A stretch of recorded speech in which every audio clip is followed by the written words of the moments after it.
Hey everyone, it's Evelyn with Roadrunner Sports, and today I'm sharing my thoughts on the classic Brooks Cascadia 15. So let's get right into it.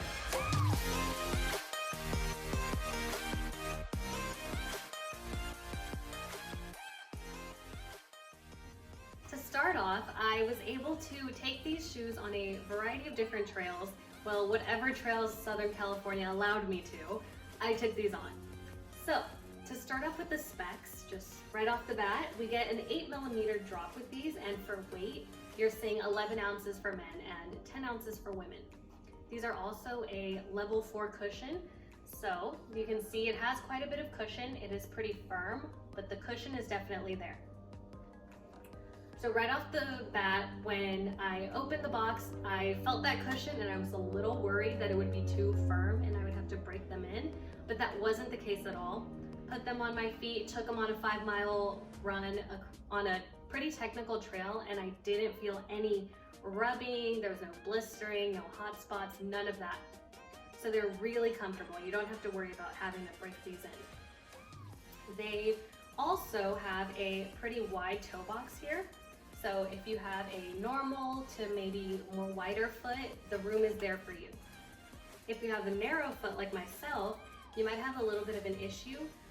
When I would run down some pretty aggressive hills, my toes would kind of hit that front of the shoe. But if the hills weren't aggressive, then that wasn't an issue. So what I think that has to do with is that the shoe doesn't really lock you in. It is not a tight fitting shoe, which I know if you have more normal feet or wide feet, you probably don't want that.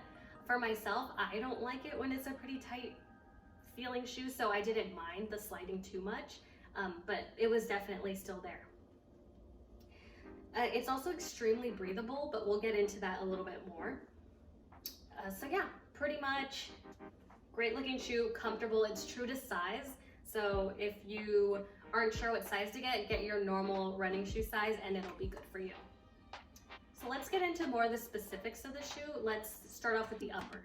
So one of the biggest changes that Brooks made was with the upper. They changed it to be a Monoloop Mesh foam.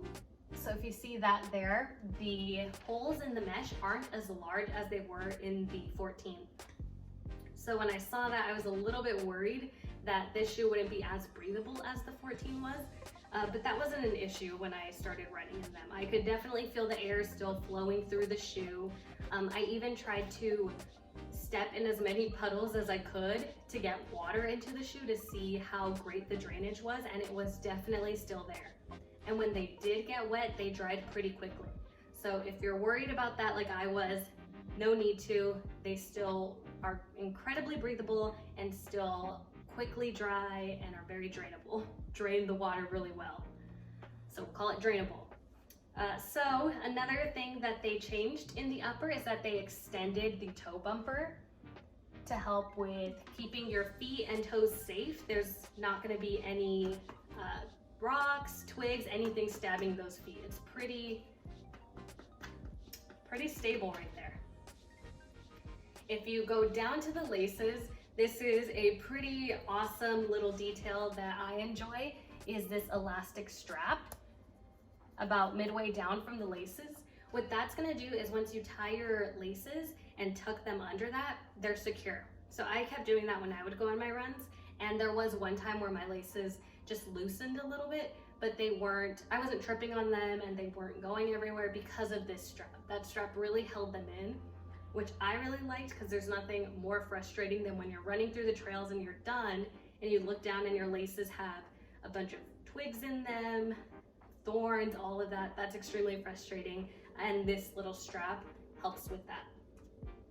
The shoe kept the mud guards along the side, so keeping mud out from the shoe, and they also have perforations to help with the drainage that I mentioned earlier.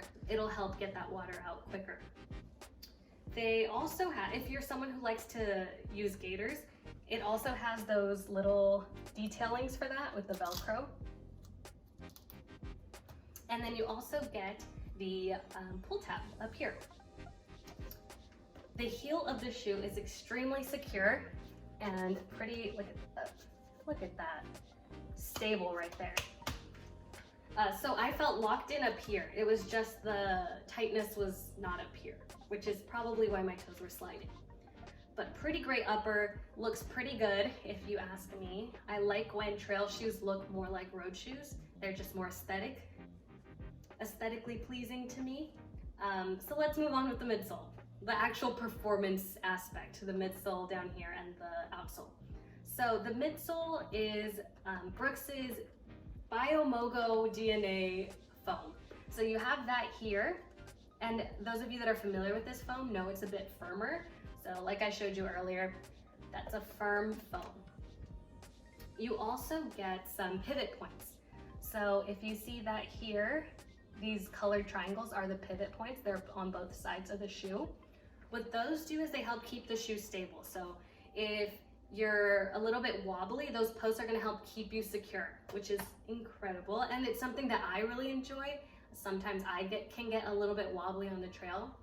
With this shoe, I didn't feel it. I could actually feel those posts helping me out, which is pretty awesome because this is technically a neutral running shoe, but I felt like it was more stable and it had more stability aspects than some trail shoes that claim to be stability. So I really love that about this. This shoe also has a rock plate.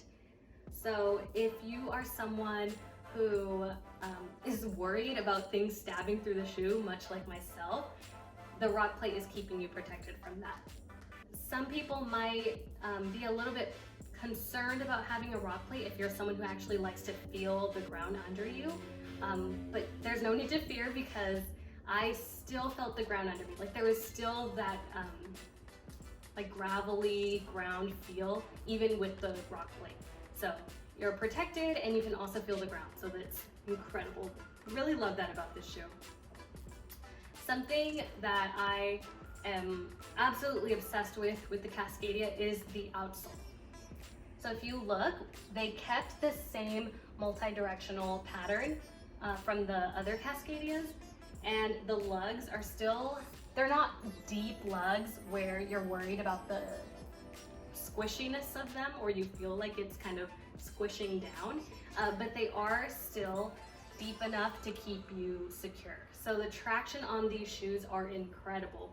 I was running up some hills, down hills, jumping off of any surface I could see on the trail just to feel how stable this traction was, and it was definitely there. There was no slipping whatsoever. There was even loose gravel on one of the trails I ran it, and I tried sprinting in it just to see if I could get the shoe to slip, but I felt super secure with this outsole. For performance, like I said, this is it's a classic shoe. So you get the stability, it's comfortable, it's breathable. I think it's a great performing everyday trail running shoe. For myself, I'm someone who likes a lot of cushioning in shoes, so for long runs, I would probably go with something that has more of a soft foam. But if you're someone who doesn't really like that, this shoe is definitely built to hold up those long miles, so you won't have an issue if you want to take it on your longer runs. I would also say this shoe is a great beginner shoe. So if you're someone who just wants to start getting on the trails, this is a great shoe to use because of all of those aspects that I mentioned earlier. The traction, how comfortable it is, that breathable mesh, how secure you feel in it. It's a great shoe to start off with, especially to get a feel for what you actually like. If you're also someone who is a ride or die for Cascadia and you're wondering if the changes they made from the previous model are worth it, I would say they are. Because I really enjoy this new mesh that they used, and like I said, I really love this elastic tab, so I think you'd be happy with the changes that Brooks made for this model. So again, this is the Brooks Cascadia 15.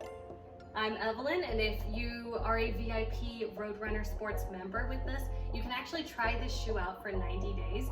And if you don't like it, decide it's not really the one for you, you can bring it back to us and we'll help you get you into a shoe that is right for you. All right, everyone, make sure you're out there making every mile count.